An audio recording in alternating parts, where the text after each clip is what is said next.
Thank you very much, first of all, for the university for inviting me today to present this provocation, and I hope you've all had a really nice long weekend. So please now let me just share my screen, so just bear with me. So I'm going to talk about valuing global knowledge in academia, a student collective approach to decolonising knowledge. So just to give you an introduction, really. So my provocation presentation will cover the background to the student activist movement in the Kent Law School, which was forged mainly by students who studied critical legal studies module. From their own institutional research, they went on to write their own manifesto, which I will focus on their findings, and then I will focus on their recommendations, a particular recommendation related to decolonising knowledge and valuing knowledge production from around the world, rather than from a Eurocentric canon in legal studies. And then I'll move on to the Kaleidoscope Network, which is something that the students had also helped to create through anti-racism and pedagogy, which was really important to them as part of their studies and what they were learning. They felt needed, how should we put it, some higher level of understanding of cultural competence by teachers, and also to improve pedagogical practices as well.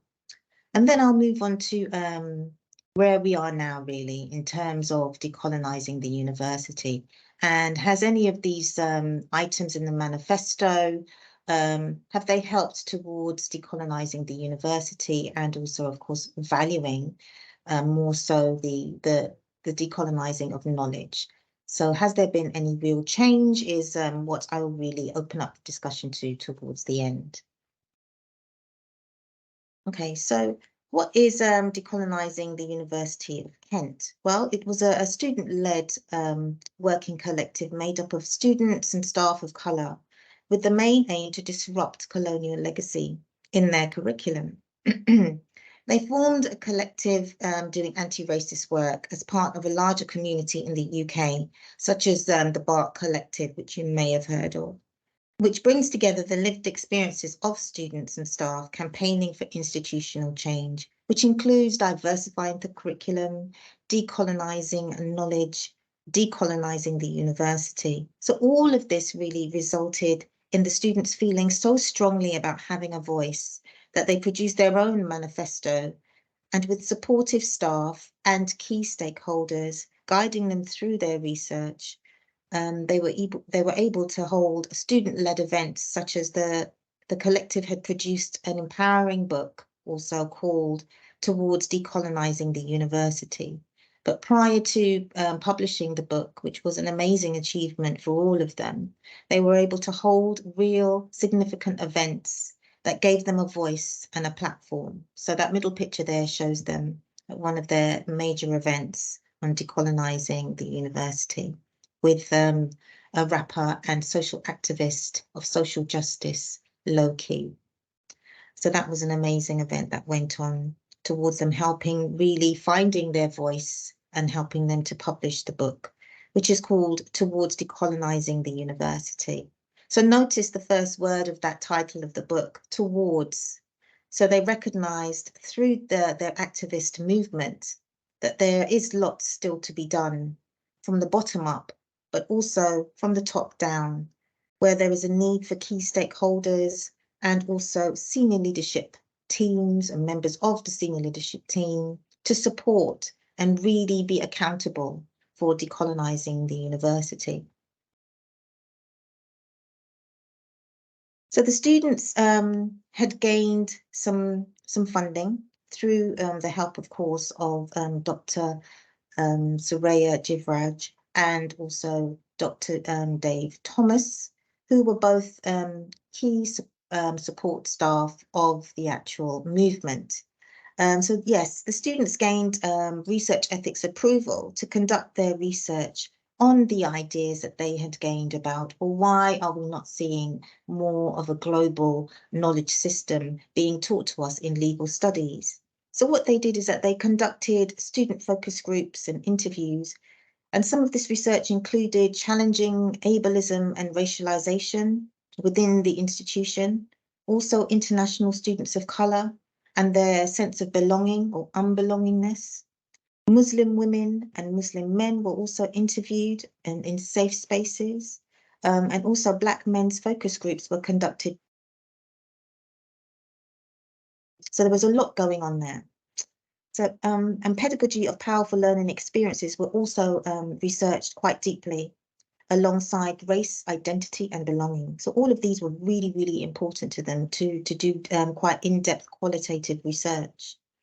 They also went on to organise reflective workshops on anti-racism and met at my decolonising book clubs, which I ran with them. So as I was a research advisory and supportive activist member of staff during decolonising the University of Kent, what I witnessed was quite empowering from these students. These students gained so much confidence in gaining a voice to challenge the status quo and claimed who they were through challenging hegemonic dominance in their learning and sense of belonging at Kent. And from this way of developing their consciousness, I would say, they were able to then come together and write their own manifesto. And here is the cover of the manifesto. And also within it, there was the ability with a student voice and co-production of academics. They were able to actually present the manifesto and launch it at the event in March 2019 conference. So I provided a link at the end so you can enjoy reading it in your own time.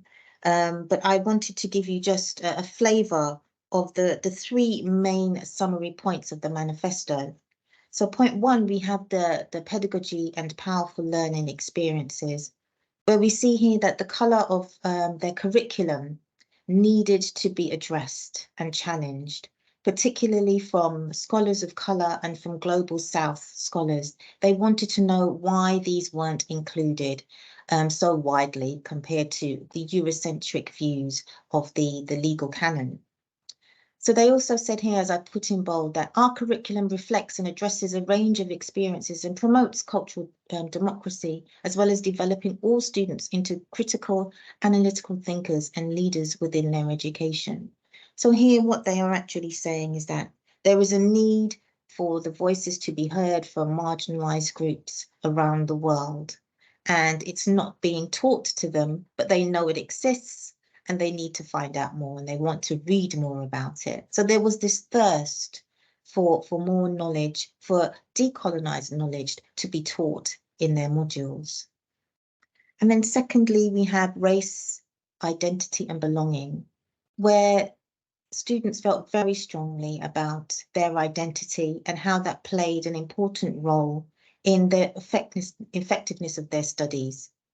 So promoting inclusion, countering exclusion, all these were really crucial to align Kent's well-being of students and also to help the support systems of staff, which tend to be professional staff, to understand how students are doing in terms of their well-being, how that actually affects the attainment gap that we have been probably addressing through previous events on this series.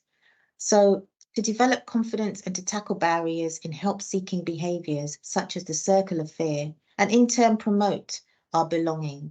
So what they're saying here, that it was really important for students to have the courage to seek out help and know that they will not be discouraged from speaking their mind, challenging the status quo, and challenging the systems and processes that have made them feel racialized.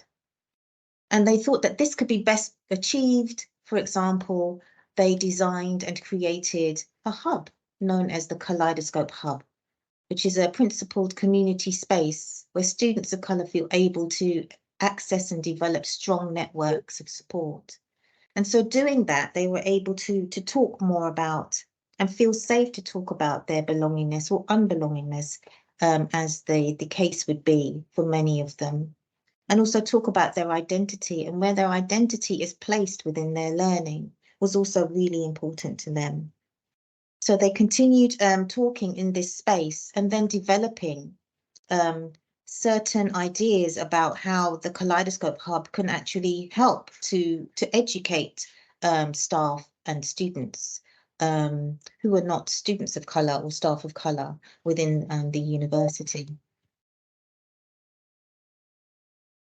And then point 3 of a summary is really important as well.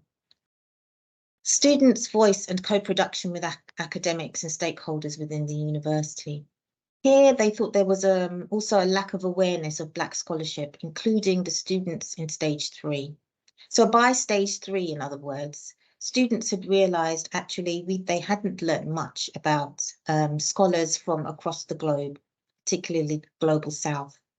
So they had reached stage 3 of their studies and felt that there was a large gap in their knowledge still, especially about decolonising knowledge. They felt that they hadn't been exposed to enough information, enough learning that made them feel as if the learning that they had achieved was global in a sense. So looking ahead, they were trying to convert the master's programs and PhD programs that lack full funding of students from Global South, seeing that as a major obstacle. So this, as we know now, is called the broken pipeline, where here we find connections with studying an undergraduate degree and then moving on to a postgraduate degree. There is a lack of encouragement, there is a lack of understanding of the access to funding, the access to the knowledge in order to encourage them to go on to do a master's or a PhD. So this is known as a blockage in the career pipeline. And they found that there was, in fact, a blockage in the career pipeline at the University of Kent. So this posed limitations on students of colour progressing to postgraduate studies and subsequently into academic positions. So what they're saying here is that this limited and created barriers for students to actually become confident in academia, knowing that their knowledge is appreciated and acknowledged. They felt that the knowledge that they had learned was extremely Eurocentric to the canon of legal studies, and therefore they felt that that's not what they wanted to do in the future. That's not how they wanted to apply their knowledge. Particularly the international students who, after their law degree, then went back to their home country. They felt that a lot of the knowledge that they had learned, they couldn't apply it back to their home country. So therefore, there needed to be more decolonising of knowledge in order to effectively use their degree back in their home countries. So from these 3 summary points, we go on to the next slide, which is quite significant here, I feel, which is one particular recommendation which focuses on the pedagogy and powerful learning experiences and the colour of their curriculum. So what they're arguing here really is that they want to focus on valuing decolonising knowledge, and they wanted a need and felt there was a need to diversify perspectives, particularly from scholars of colour and from the Global South, including access to reading lists from around the world, so that their curriculum reflects and addresses a range of experiences and promotes cultural democracy. And so they felt that one way of doing this was to operationalise the way that reading lists were actually collated at the University of Kent. And this centred on an understanding on who the reading list is actually for and who is actually creating it. So here we see the students actually challenging the status quo. In other words, what has been done for years upon years in developing and collating reading lists. What they were saying is that this wasn't satisfactory. This is not what we signed up for. So it is important to know what the purpose of the reading list is and to ensure that there is impetus on teachers to develop cultural competence and knowledge of a range of perspectives and not just focus on Eurocentric perspectives just in Europe or perspectives in the UK. It needs to go far beyond that. There was the idea that it was thought that throughout their degree, in legal studies, that what they were learning was universal, that what they were learning was right, and what they were learning was the norm, when in fact they challenged this and said this is not the case. And reading lists need to be far more broader and far more wider in terms of being able to use global South authors, and particularly marginalized authors, into their assignments and be marked rewardingly for them rather than be penalized for doing so. So as you can see, the arrow is moving that way, which means that how far have they moved forward? So they believe that this can help the operationalization of reading lists to move forward. So this is crucial to combat a narrow focus privileging of white canon and perpetuating academics' fear of utilizing other sources. So we can promote risk-taking, for example, encouraging students to depart from this narrow perspective and content. And this can be supported as part of the academic curriculum, for example, through discussions outside the lecture room or just within seminar spaces. And this I saw happen during the time that they were developing the manifesto. They were talking in a safe space about what they were learning, the reading lists, and also the authors that were coming through critical race theory at the time, and also people like authors like Bo Powell, who was talking about white privilege. And all these discussions began to come through the Kaleidoscope Hub, which was very interesting. And these discussions were all student-led. I remember just sitting there in the background, just listening to them get really excited about what they could do in terms of creating real change, real sustainable change. So there was an excitement in the air about the Kaleidoscope Hub, the manifesto, and the possibility of writing a book.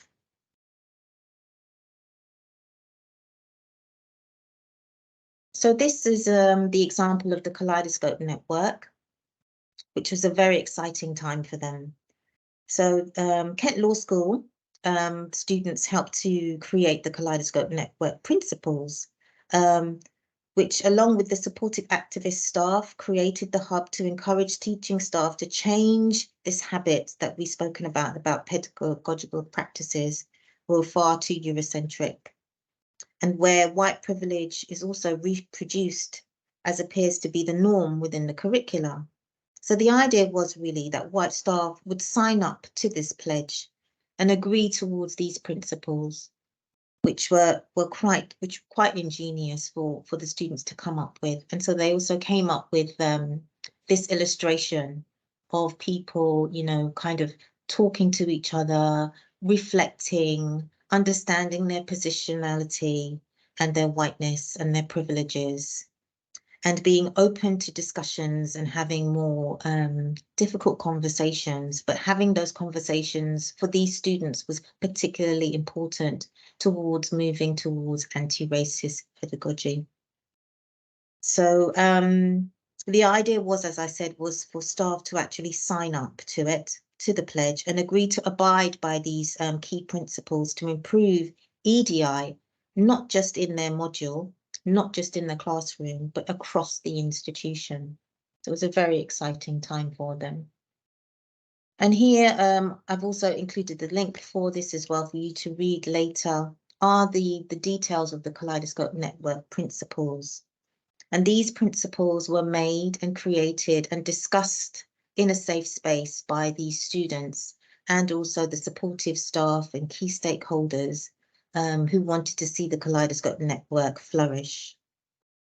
But unfortunately, the Kaleidoscope Hub, in terms of growth, did not grow to the extent at which the students wanted it to. But there were good things about the Kaleidoscope Network in terms of they were able to, from this, create events such as decolonising your module from this Kaleidoscope Network principles, and they were able to have a couple more discussions and events for staff. But it didn't continue for as long as they wanted to. And so I would say that Kaleidoscope Network needs rebirthing, to be quite honest. So as we had spoken about the diversifying the curriculum, one of the key projects, which is now a programme, is called Diversity Mark, which is an institutional award given to conveners that undergo a process of reviewing and reflecting on their modules to ensure that they have embedded and acknowledged a diverse and inclusive approach to teaching their modules, and also selecting reading lists from global knowledge collections and not just from Eurocentric canons or Eurocentric views and perspectives upon different modules across different subjects. So diversifying the curriculum is a programme that I lead on. And I led on the programme with Dave Thomas at the beginning during the birth of Decolonising the University of Kent. So it was more or less running alongside Decolonising the University of Kent, which was a great thing to see. So students and BAME staff actually met again on a regular basis in a safe space and to discuss how diversifying the curriculum was indeed decolonising the knowledge within legal studies. It did aid that most definitely. And I employed 2 diversity mark officers at the time to look at reading lists within another division called SSPSSR, which is social policy, social research and sociology. And so that department looked at their reading lists and found that indeed over 70 to 90% of their reading lists were Eurocentric. So this information was fed back to the Kent Law School. Students who acknowledged the importance of diversifying the curriculum was also just as important as decolonising the university. So the two are kind of hand in hand. So diversifying the curriculum may not be decolonising the curriculum, but it's certainly stepping stones towards decolonising knowledge and also decolonising the university, but we still have a long way to go. But diversifying the curriculum has gone mainstream across the institution. So there is far more greater understanding about what the manifesto was claiming and what the students wanted in terms of change.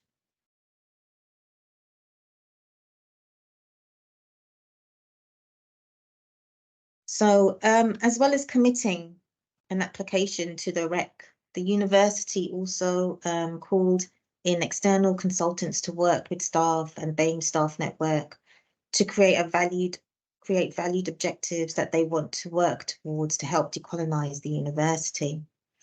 So one of the things that also came out of the manifesto was what I noticed was that key members of staff in leadership roles read the manifesto and were listening to what the students had to say. And so by employing external consultants to work with staff and also the BAME staff network, of which I am a co-chair, we were able to create valued objectives. And as you can see, there are 7 objectives here. So I haven't got time to go through all of them, of course, but BAME co-chairs, many who are EDI leaders, lead researchers in higher educations and lecturers who consult with the head of EDI and the executive group are helping to move these objectives forward. But again, we have hit a few barriers and challenges to, as you can see, decolonising the university through teaching, research and partnerships, dismantling barriers of racially minoritized students. So we are trying to do these things, but there are barriers and challenges where sometimes I feel we move 2 steps forward and then we move 1 step back. So we need committed and stable staff to do this work. To achieve these 7 objectives. But due to restructuring the organisation, we have lost good people, I have to say, along the way. And we have been what I call the miss moments, where we've had moments of mistrust, moments of performativity, where more words are said than progressive action, miscommunication, where words, again, are misinterpreted And this has led to frustratingly slow to materialize actions from the 7 objectives. But we are making gradual steps to change. However, there are limitations, as I said. So I'm just being realistic at this stage of the presentation. So more positively, this is where we are right now as an institution. We have, through achieving some of the anti-racism strategy objectives, we are going for the Race Equality Charter application. So we're going for the award this year. We've also had staff of colour attend a very good leadership programme called Stella HE, which has given them the confidence and the ability to challenge the status quo, come back to the organisation through this training and make some substantial recommendations on which they are working with the executive group. Also, there is the BAME staff network who undertake a responsibility for the anti-racism objectives to be addressed. So what we're saying is that the BAME staff network are holding the university to account for a lot of the objectives that we want to achieve in order to decolonise the university. And also, such collaborative events have been quite successful. As you can see, we've got the VC of the University of the West Indies, Professor Hilary Beckles there, who gave a really good presentation on reparations and the extent to which a lot of the universities that we teach in have been founded on the backs and shoulders of slavery. Also, we have had other events, such as events by Leading Roots. As you know, I addressed the issue of the broken pipeline. So we've managed to get a collaborative partnership going with Leading Roots, who are educating the staff, the supervisors of Black PhD students on the accessibility, the navigation, and the difficulties that students may be having in accessing the route towards doing a PhD. So those are some examples there, obviously, of the things that we are doing to move forward, including Diversity Mark, which is growing on a monthly basis, and also the wonderful achievement of the book that has been written by the students towards decolonising the university. So really now I would like to end that part of the presentation and really open up the discussion and find out if you've had any questions along the way about whether we can actually value decolonising knowledge production to be truly achieved without decolonising the university. So yes, I'm going to open it back out now to the audience. Thank you for listening. Well, thank you very much, Dr. Barbara, for all that. That was a fantastic lecture, and we're glad to have hosted you. Up to this point, we've had a couple of questions come out in the chat. So what I would just say to both Melanie and Robert is that I'm more than happy to read out those questions for you and pose them that way. But just as similarly, if you would like to put on your microphone, camera's up to you if you want to put it up at all, and ask the questions personally, again, you're more than welcome to as well. Hi, Barbara. Hello. Thanks for listening. Thanks for your presentation and for your insight. I really appreciate that. I think mine and Robert's questions kind of similar in terms of, I think Robert's question was kind of behind my question.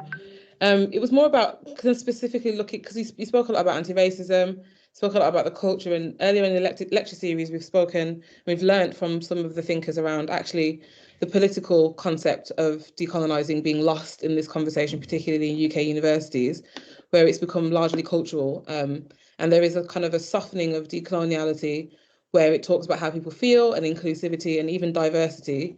And we recognise that these are steps towards decolonising. But I put the question in the chat because I was thinking while you were talking, and I may have missed it because I did come in and out, but that particularly in law, which is what you were talking about earlier on in the presentation, that the subject itself is uniquely positioned when it comes to social justice and decoloniality because of the fact that it, as a subject, it not only enforces, but is actually in a position to help create critical thinkers and students who can challenge the structural systemic barriers that exist as a result of colonial legacies. And we know that law as a thing in this country particularly still largely upholds and reinforces significant amount of colonial oppression and legacies.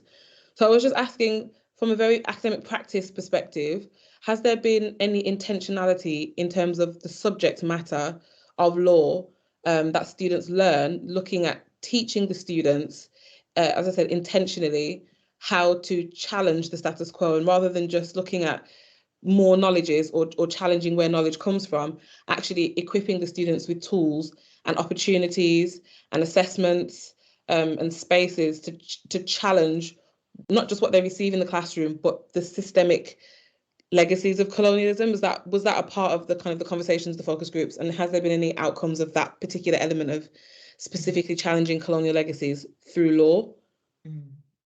Okay, thank you for that really great question.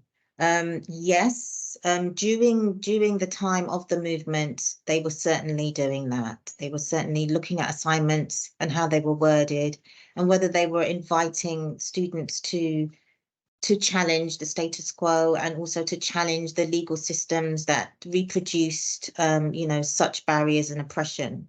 And the tool that was most used in a couple of the modules, not of course not all of the modules, was critical race theory. That was a tool where it was a conceptual framework, as you know, from America, which has now become quite popular in studies within law, well, at the University of Kent anyway. And Dr.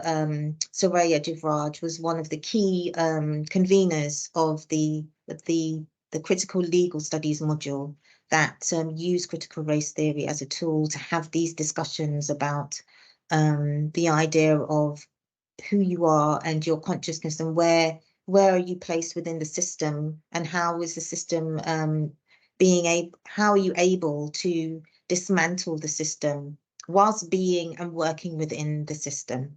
I think that was one of the key areas of the module that they discussed, as well as anti-racism. So Robert Williams has asked in the chat, beyond a lack of diversity of global perspectives that inadequately mirrored students, privileging a white canon, blockages in black scholarships, and perceived socially constructed barriers to accessibility around ideas on race and identity, what other specific colonial legacies impacting Kent's curriculum and pedagogy did students see and wish to decolonise? What they also saw in terms of colonial legacy was quite a physical thing around the campus, which I think I should mention also, were the some of the buildings, particularly the Lock building. Yeah, they were called, the Lock, as in lock, was called, that building was, inherited, of course, by colonial legacy, with Locke owning a slave ship and owning thousands of slaves. And so the questioning was why are we still calling that building the Locke building when it has such deep colonial roots, which are offensive, which students find offensive and oppressive. So the collective, the student activist collective, did Locke walks. So they would walk along the campus and get to the Locke building. And during that walk, there would be like kind of a podcast that walkers can listen to whilst walking across the campus. And so they were educated to to listen to how the story of the Locke building came about and the colonial legacy of that. So that was something that they also wanted to dismantle by changing the name of the building, which hasn't been changed yet, apparently. So that's another significant thing for the students during the actual movement. I see we've had a hand up from Lucy Panesar. If you'd like to as I say, throw your microphone and or your camera on as well, do feel free. I see you put in the chat about how this has evolved into a module for Kent Law students. So thank you very much for providing the link to that, because we can preserve this chat, and I presume that'll be very useful to other people in the future. But if you have anything further to add, do feel free to turn on your microphone. Thanks, Reese, and thank you, Barbara. I'm going to keep my camera off for now. But you mentioned in the talk you told us a lot about Kaleidoscope as a group, and it sounds like they gathered so much momentum, and you mentioned something about, you know, maybe resurrecting them, or they need to be, you know, re-established, which sounds like, yeah, being from Kent as well, but also new to Kent and still learning about, you know, how to make things work at Kent myself. What do you see as the kind of things that are needed, or things that might be standing in the way currently to resurrecting something like Kaleidoscope for students and staff at Kent? Yeah. Hi, Lucy. Yeah, thank you for that question. Yeah, Kaleidoscope is, you know, the foundation has been built. So I strongly believe that if we had a group of students who were very, you know, active in terms of their agency and feeling that they need to be empowered, I think this would be a great time for Kaleidoscope to again come alive. And the resources that we would need to do that is obviously some funding from the institution. So if that funding could be directed through the anti-racism objective. So in order to build a proposal to say, look, this is why Kaleidoscope needs to continue and be rebirthed, is because we need to achieve the routes towards decolonising the university. And this is a key way of doing that. So what we need is the commitment of senior leadership to say, okay, we're really going to put some funding behind this and make sure that this movement continues, because I think this is part of the problem in decolonising the university, and also valuing decolonising knowledge, that there isn't this constant forward movement of this sort of thinking. I mean, when the students leave, a lot of these things leave with the students, which is really unfortunate. And as I've said, we've lost good staff in the past too, and so the historical memories of many of those staff has also gone with them. But I'm still here, which is hence why I'm doing this presentation today, and hence why I'm saying that this is an opportunity for Kaleidoscope Network to happen again. And I'm sure Soraya, who is still at the University of Kent, would also join me in saying that we can do this, and we should make this happen. Thank you. I think we've still got plenty of time for questions, so do feel free, anyone. Oh, there you go. Yeah, I was just going to jump in there, Rowan. Thank you. I mean, Barbara, I'm just keen to get your view, and I've been asking this question a lot over the course of the series. I mean, actually, I've been asking this question a lot from the very beginning of my engagement with decoloniality. So I'm keen to understand, and maybe with other colleagues on the call, have a conversation about differentiating between decoloniality and anti-racism. And when I say differentiating between, I understand that, of course, anti-racism is a fundamental part of the conversation, but racism was a fundamental part of the problem of coloniality.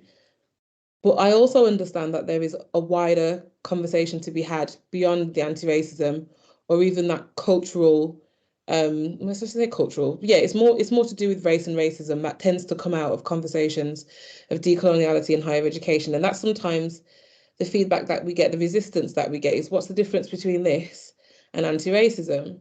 And so I'm just wondering what yourself or colleagues on the call feel about decolonial work in higher education that focuses on anti-racism, and is there something else that we should be looking at when we talk about colonial legacies?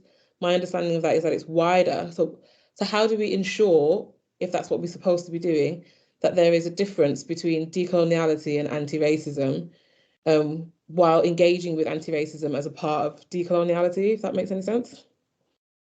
Yeah, it is a difficult one because there's so much crossover, isn't there? So, I mean, the work that I do is not necessarily decolonising, because I'm working on diversity mark, which is diversifying the curriculum. So these are steps towards changing the habits, changing the knowledge structure, changing the foundations of the way teachers are taught, in order to open up their minds to the idea and the acceptance that you know, global knowledge is valuable knowledge. Yeah. And then with anti-racism, I find that anti-racism is approached by others who are talking about the intersections of race, class, and gender. You know, they're not just talking about race, they're talking about all those intersections and how they further oppress students and staff within the institution. But they're not talking about decolonising. So I find that some staff, some students choose to separate them, whilst others choose to interrelate with them.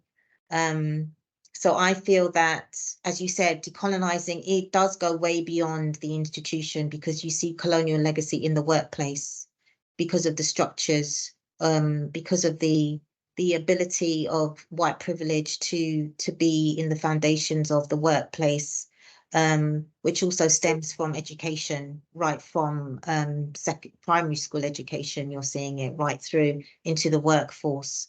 So it's quite deep rooted in all of many institutions that we are encountering on a daily basis. So in terms of decolonising, it's something that needs to be addressed through diversifying and through anti-racism. I don't think it's easy to separate all three, because at some point they cross over, they intersect. So the idea is to get people who have strengths in all three to come together in order to decolonise the university. And I think that's the reason why we haven't yet decolonised the university, because we're doing things in bits and pieces and we haven't yet got a unified structure in order to move forward and decolonise the University of Kent confidently. Yeah, thank you for that. I think one of the things that was flagged earlier on in conversations with colleagues in the series was, can we decolonise a university? Would it be a university? Would it look like this? Would education be offered in 3 stages, where the tertiary stage is university, and that question of knowledge that you spoke about and who gets to produce knowledge is fundamental to university learning. So if crumbling that would crumble the university in and of itself, the whole concept of research and these types of things. So yes, I agree. It's a deep-seated thing. I think my perspective on decoloniality is, I agree that it's all integrated with other elements of anti-oppression. But I still feel like maybe it's something for us to do in the next series, is to kind of look at what those colonial legacies actually are. Obviously, we know anti-racism is one of those colonial legacies, or racism, sorry, is one of those colonial legacies.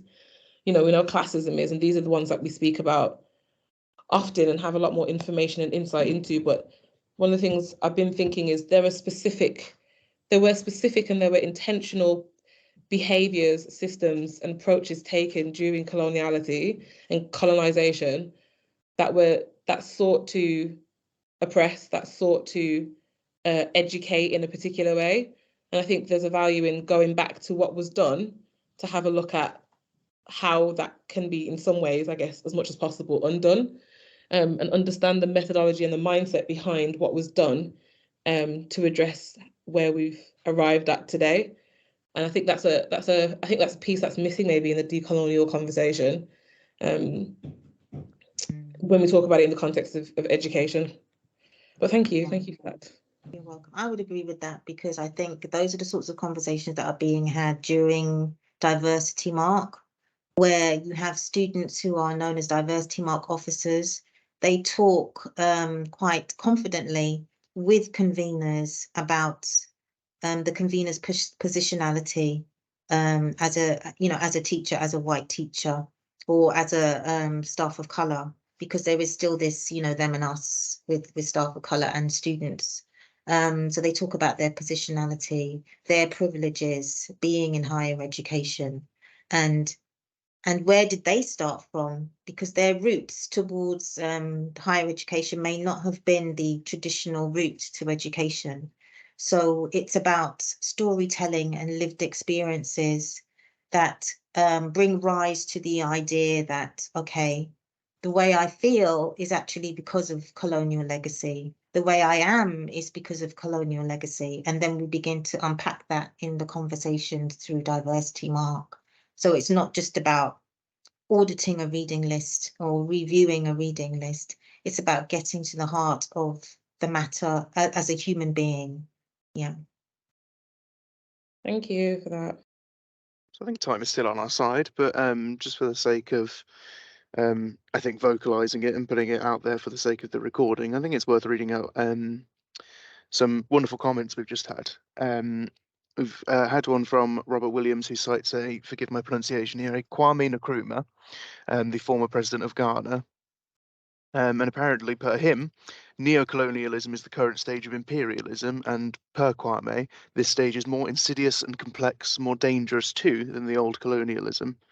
And this seems to have inspired a lovely good little bit of discussion, suggesting that maybe in the future we should host another another decolonisation series that focuses on seeing and recognising and mapping colonial legacies, as Lucy Pannisser puts it.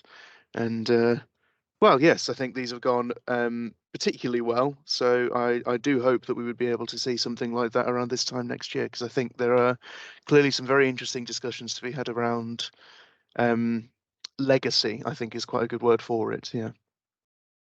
As I say, probably still, I'd imagine we could probably stretch to one more question if anyone has one. Do feel free to turn on your microphone and your camera if you so please. If not, yeah, either way. If I could just ask one more question. Yeah, One- absolutely. Go for it. Go for it. might be just a quick one. I think you spoke, Barbara, about ways in which the institution can give more consistent support, longevity to projects, commitment, and I suppose a case in point is the Kaleidoscope group being more temporary. It hasn't lasted the test of time yet, but then you mentioned the BAME staff network, which I'm fairly new to, being more established, and I'm just kind of thinking about where is the commitment at the moment, but then what does that mean for the people that are involved? So I don't know if you wanted to share a bit more about like the people within the BAME staff network. What does that mean for them? Do they feel supported? Are colleagues feeling respected and valued for the contribution that they're making to REC and these broader initiatives, for which ultimately the university is going to gain quite a bit of credit? Yeah, I would say that it's taken time for us to build that trust and for the other co-chairs to believe that they are being heard, they're being listened to. At the beginning, we felt it was very one way, where we were giving a lot of ourselves to the university and there wasn't much coming back. But through our conscientious development of our thoughts and discussions with the senior leadership team, and also with the head of EDI, and also our champion of race and equality, who is Deputy VC of Kent, we've been able to reach a bridging point where they do want to now give back as much as we have given in the past. And they're doing this through, as I mentioned, the Stella HE leadership programs. And there's also a brilliant leadership program for professional staff as well as academics. There's also specific training on anti-racism. There's the invitation for us to be consultants at very different levels of the stage of REC, which we've really appreciated, but more so they've appreciated the value that we have given in discussions through our experience as researchers, as teachers, and those who are, of course, staff of colour who have had lived experiences of racism, discrimination, also barriers to progression. So we've been able to give a lot of our ideas back to the institution, but we are seeing more progress being made through initiatives which are backed up by the senior leadership team. But we are always aware that that because of restructuring, and the financial crisis of the economy and so on, that things can be things can slip down the agenda when it comes to EDI work. So we are very wary that that we're always in a vulnerable position, really. And also, speaking on behalf of the co-chairs, they are fully committed. They go over and above which always tends to be the way with this sort of work. There's a lot of emotional labour involved in looking at racism and wanting structural change within the institution. It takes a lot out of the co-chairs, but I mean, it's something that we feel that we are obliged to do because we enjoy working at Kent, but we want to see all staff progress in a way that we are unified, you know, towards decolonising the university. Lovely, thank you very much. Unfortunately, just as we're about to hit the 1 o'clock mark, I do think we'll be finishing things up there, and that will have to be our last question. But I just want to take the opportunity to say, on behalf of BCU, and I presume on behalf of all of our wonderful attendees today, thank you very much again, Barbara. This has been a fascinating lecture. I'm glad that it's inspired so much discussion and seems to have inspired some motivation to do even more work based on this theory in the hopefully very near future. So thank you again. Thank you for having me. Thanks, everyone. Thanks very much. And just for the benefit of all attendees, we will eventually, as stated at the top of the broadcast, but I'll reaffirm now, this the whole lecture series will be available on BCU social media, including YouTube.